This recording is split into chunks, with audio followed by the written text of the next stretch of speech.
What if I told you that one invisible mistake in your dataset could cost a company millions of dollars? I'm talking about nulls, missing data, empty cells, the silent killers of every data analysis you'll ever run. Look at this slide. Complete data on the left, clean, beautiful. Then boom, missing values show up like Swiss cheese. And on the right, that's what happens when you try to restore it. Some cells get fixed, some don't. Here's the kicker. This isn't a technical problem. This is a business risk problem. And if you can't handle nulls correctly, you're not getting hired as a data analyst. By the end of this video, you'll know why nulls break models, the 5 hidden causes, and how to fix them like a professional. Not like someone who just clicks delete row and prays. Pause right now and comment null if you've ever deleted rows with missing data. Let's see how many of you have been doing this wrong. Let's get into it.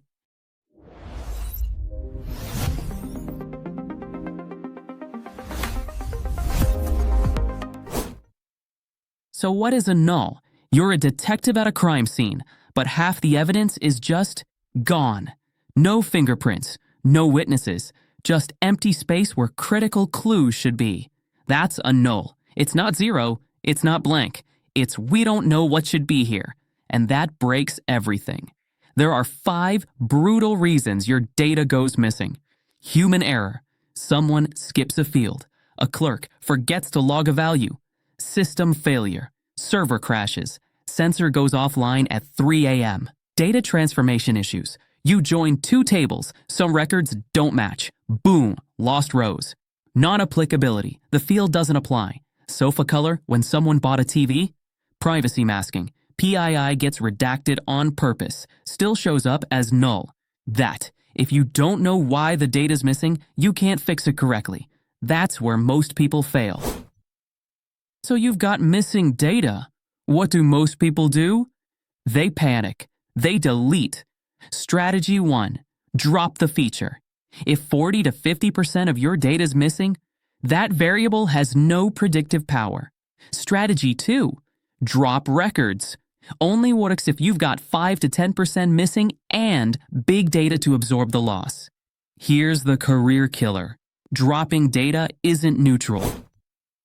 Dropping data can silently wipe out entire populations. You're analyzing a mobile app, missing income level data, so you delete those rows. Problem solved? Wrong. Look at that red slice in the pie chart. That's the segment you just eliminated. Could be rural users with poor connectivity who never completed the form. Could be luxury buyers who intentionally withhold income info. Could be a sensor that fails at night. So all nighttime data vanishes. Real business impact. Delete high-income users who didn't report income. You just lost your highest value customers. Your model recommends cheap products to everyone. Drop rural data. You told your company to ignore an entire market. Juniors delete to make the model run. Professionals ask, what am I losing? Who am I erasing? Comment, have you ever deleted rows without checking what you removed? So if we can't delete, what do? We fill the gaps intelligently. We impute.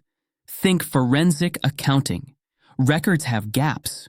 You estimate what the missing numbers were based on patterns and evidence. 3 weapons. Mean, arithmetic, average. For normal data, bell curves, no crazy outliers. Ages, temperatures, test scores. Preserves total sum. Median, middle value.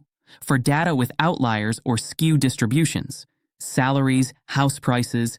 A few billionaires destroy the mean, but median stays real. Mode, most frequent value. Only option for categorical data. Color, city, product category.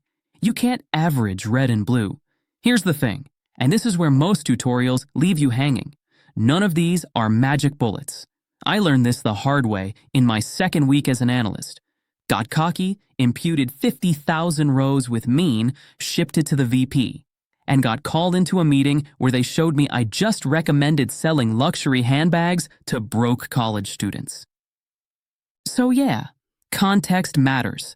Let me show you where just use mean goes catastrophically wrong. Real scenario.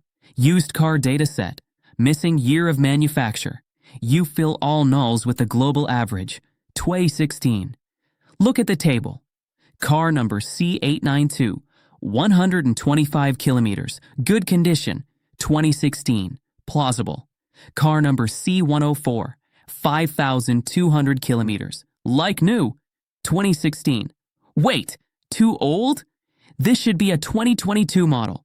You just devalued a nearly new car. Car number C773, 412,000 kilometers, scrap condition, 2016. Too new? This is probably 2008. You just made junkyard trash look suspicious. What just happened? New cars devalued. Your pricing algorithm undersells them. Old cars overvalued. Your model overprices junk. This is why blindly averaging creates fiction, not analysis. Comment. Would you trust this dataset if you were buying a car?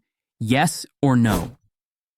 We stop treating every car the same. We segment by logic. Instead of one global average, group by mileage buckets and calculate mean within each group. Low mileage, 200 kilometers. Impute older years, 2008. Driven hard for years. Look at the transformation. Car C104, 5,200 kilometers. Like new, 2022. Logic valid. Car C773, 412,000 kilometers. Scrap, 2008. Logic valid. Segmented mean by mileage, restored integrity. Your model learns plausible patterns, not nonsense. This is the difference between filling nulls and understanding context. What if your data has hidden patterns you can't see with simple segmentation? That's where clustering comes in, machine learning that automatically groups data by similarity across multiple features. Look at this scatter plot. Blue, personal use cars. Red, taxis. Green, long-haul trucks. The method, impute using the mean of the specific cluster the record belongs to. Personal use cluster, low mileage, newer, impute 2020 to 2021. Taxi cluster, city driving, mid-mileage, impute 2015 to 2016. Long-haul cluster, high kilometers, impute 2010 to 2012. Why it matters? A taxi accumulates mileage differently than a personal car. Clustering captures that. Simple segmentation misses it. The reality? This requires collaboration with data scientists. You bring domain knowledge. They build the clusters. This is what separates good analysis from bulletproof analysis. Let's lock in what matters. 1. No universal thumb rule. Don't blindly apply one method everywhere. Every dataset has its own story. 2. Investigate, then impute. Never fill missing data blindly. Understand the cause, human error, system failure, privacy, then choose your method. 3. Domain knowledge is critical. Use real-world logic to segment data. Don't let math override common sense. Goal: align with reality. Imputation should reflect truth, not just convenience. Correct imputation equals trustworthy analysis. This is what companies pay 6 figures for, not code execution. Decisions that hold up under scrutiny. If this leveled up your understanding, hit that like button and subscribe. Next up, why your model is overfitting and how to catch it before deploying it. Drop a comment. What data problem should I break down next? This is how you build a career in data, not memorizing formulas, understanding the decisions that matter. See you in the next one.